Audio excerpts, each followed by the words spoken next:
bonjour les copains, j'espère que vous êtes en forme, j'espère que vous avez la pêche, j'espère que vous avez la patate.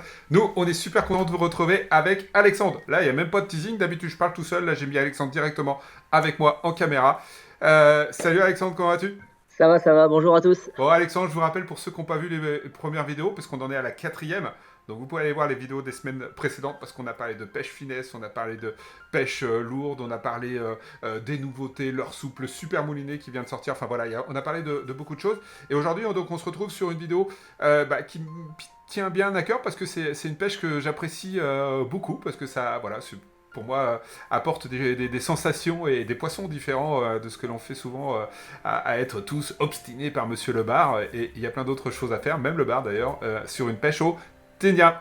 Et donc, j'ai demandé à Alexandre qui nous représente peut-être la canne ténia, parce que c'est peut-être pas forcément la plus connue, et puis qui nous présente surtout les nouveautés, parce qu'il y a des nouveautés pour 2022.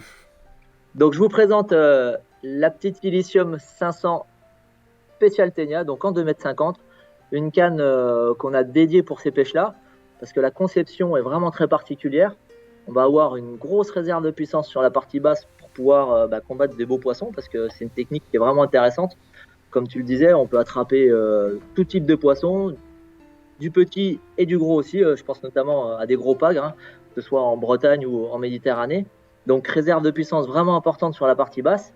Et puis en pointe, un sion en carbone plein de 60 cm. Donc ça permet, voilà, comme je le montre, hein, d'avoir une bonne souplesse en pointe. Donc ça a deux avantages. Le premier, c'est d'avoir de la sensibilité pour détecter les touches. Mais c'est surtout que quand le poisson va prendre l'appât en bouche, ça va limiter aussi la résistance, on va dire, que peut avoir la ligne et autres sur le poisson. Et donc pour des poissons méfiants comme les sparidés, ça c'est vraiment gage d'efficacité pour pouvoir pêcher ces poissons-là. Elle est équipée de 13 anneaux, donc des anneaux Fuji Phase Light. C'est pareil, 13 anneaux, c'est pour gagner en résonance, en sensibilité et gagner aussi en confort pendant le combat. Donc un super petit produit qu'on avait sorti l'an dernier. Et parmi les nouveautés, on a le moulinet Ilicium, donc le fameux moulinet pour pêcher en mer, le Ilicium 500 en taille 4000. Donc je le répète, un nouveau taillant 4000, hein, c'est les taillants 2022, l'équivalent d'un 3000, qui va parfaitement s'adapter pour cette canne-là. Et comme toutes les pêches au leurre, c'est un moulinet qui va être vraiment dédié pour cette pêche en mer. Donc petit moulinet bâti aluminium avec une récupération de 92 cm. Bref, idéal pour pêcher en mer. Je ne sais pas si tu vois d'autres choses Ouais, sur ce moulinet, mais en bah, tout cas, en tout cas, voilà, je pense que c'est un moulinet qui est vraiment en fait, ça fait un bel ensemble avec la canne Ténia que tu viens de nous présenter, mais c'est aussi, voilà, que ce soit les gammes lithium ou tout type de canne, quand on est sur les 10-40, 7-28, voilà, dans cette gamme de puissance de canne, et qu'on veut attaquer donc des pêches de bar, des pêches de lieu, sans aller sur les monstres des profondeurs, on est vraiment sur un moulinet, voilà, qui va aller au-delà du Ténia, je pense, sur pas mal de combos et pas mal de cannes, et ça c'est top. Et donc, tu as raison d'insister hein, sur ce côté nouvelle numérotation. On y reviendra dans une autre vidéo parce que ça peut influencer vraiment vos choix. Donc, ce qu'on appelait 3000 jusqu'à maintenant ça s'appelle un 4000. Donc, il va falloir s'adapter à ça. On reviendra dans une prochaine vidéo. En tout cas, voilà, un super moulinet, je pense, qui s'adaptera sur pas mal de cannes, sur les pêches que l'on fait un petit peu classiquement et que je partage toujours avec bonheur avec vous sur la chaîne. Bon, c'est bien une canne, un moulinet. Et on met quoi au bout? As-tu des petites nouveautés? c'est ça, c'est ça. Le plus important, le premier Ténia que Caperlon va proposer. Donc voilà la petite forme. Je vous la montre. Une forme hyper Ah, top. hydrodynamique.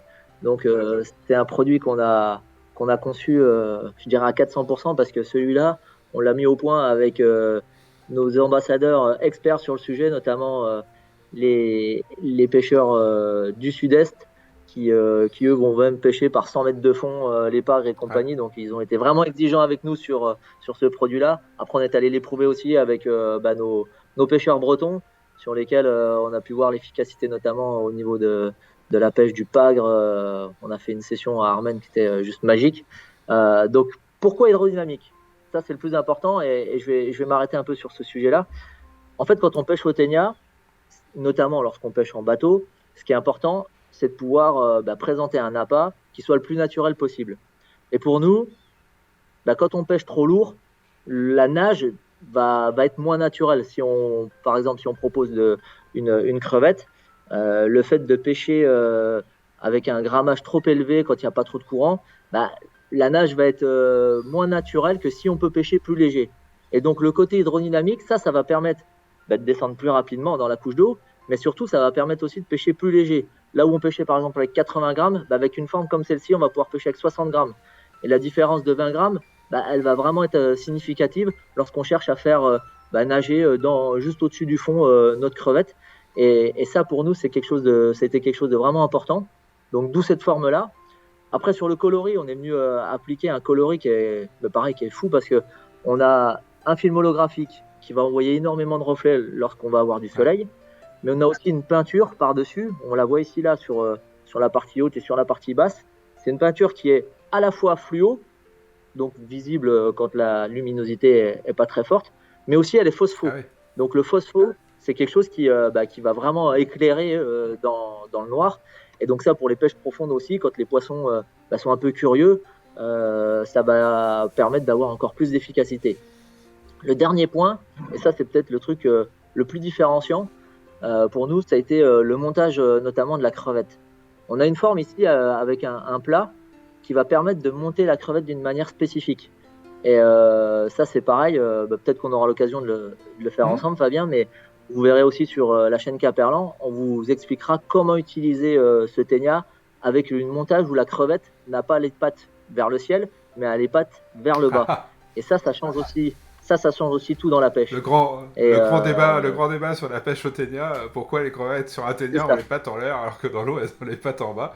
Voilà, Caperlan a résolu le problème. Personne ne sait exactement d'où ça vient, mais là on voit, pour moi on va retrouver un truc peut-être un peu plus naturel. Et bon, c'est un avis. Plus naturel, plus hydrodynamique, comme je le disais, pour être plus efficace. Écoute, on sera en effet à l'occasion, on sera un petit tuto sur comment bien monter la crevette sur ce type de ténia, parce que c'est important d'avoir le bon matériel, mais de savoir aussi l'utiliser, de savoir mettre les appâts dessus, parce que c'est quand même ça qui fait la différence sur ce type de technique ténia, quoi. Carrément. Donc là, le ténia que j'ai dans la main, c'est un 60 grammes. En plus, on l'a marqué en gros là sur le côté. Très bien. Hop, comme ça, vous pourrez bien le voir dans vos boîtes. Et il arrivera donc en 20 grammes, 30 grammes, 40 grammes, 50 grammes et 60 grammes.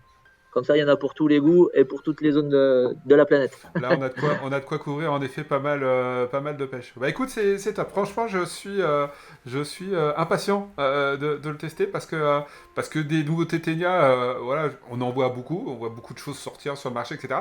Et en fait, quand on les aligne les uns à côté des autres, il n'y a pas souvent beaucoup d'innovation. Et je comprends que ça ne soit pas forcément facile d'innover sur ce type de leurre. Et là, le fait qu'il y a rien que cette petite nouveauté, elle m'intrigue quand même pas mal et j'ai envie de voir ça. Bon, c'est top. Autre chose, Alexandre, sur cette pêche au ténia ? Pour l'instant, on va s'arrêter là, mais on a plein d'idées en tête. C'est cool, ça nous fera des vidéos et puis des moments de pêche sympas pour le futur. Écoute, je te remercie pour sur cette présentation. Donc une canne, un super moulinet, et maintenant on a même les leurres ténia à mettre au bout. Donc voilà, ça complétera tout ce que l'on peut utiliser déjà et tester, et puis répondre à des conditions différentes, et ça c'est vraiment top. Eh bien, 4e vidéo terminée, il nous reste à attaquer la 5e, donc on va se revoir très très vite pour vous présenter une 5e vidéo. Et là, on va parler d'une petite pêche que vous avez vue sur ma chaîne il n'y a pas très très longtemps et qui commence à me passionner de plus en plus. Et j'ai même quelques sorties de prévues dans les semaines qui viennent pour aller tester un petit peu la pêche du calamar, de la sèche, voilà, ce type de pêche. Et là aussi, il y a encore des nouveautés chez Caperlan. Je vous dis ciao, à très très bientôt pour une nouvelle vidéo. Bonjour les copains, bye bye.